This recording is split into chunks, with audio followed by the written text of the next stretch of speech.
Isinusulong sa Kamara ang isang batas na naglalayong patawan ng parusang kamatayan sa pamamagitan ng firing squad ang mga makokonvict na tiwaling opisyal ng gobyerno. Yan ang Death Penalty for Corruption Act na inihain ni Zamboanga Representative Kimer Olaso. Sakop ng panukala ang lahat ng opisyal ng gobyerno, elected man o appointed, nasa ehekutibo, lehislatibo o hudikatura. Gayon din ang mga miyembro ng AFP at PNP.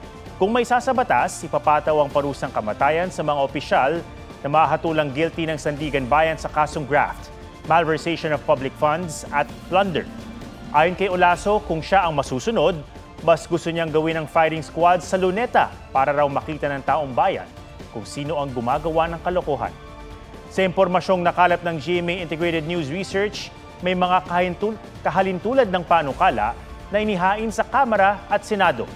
Layon din ng mga panukalang ito na patawan ng parusang kamatayan ang mga tiwaling opisyal o di kaya'y sangkot sa heinous crime o karumal-dumal na krimen.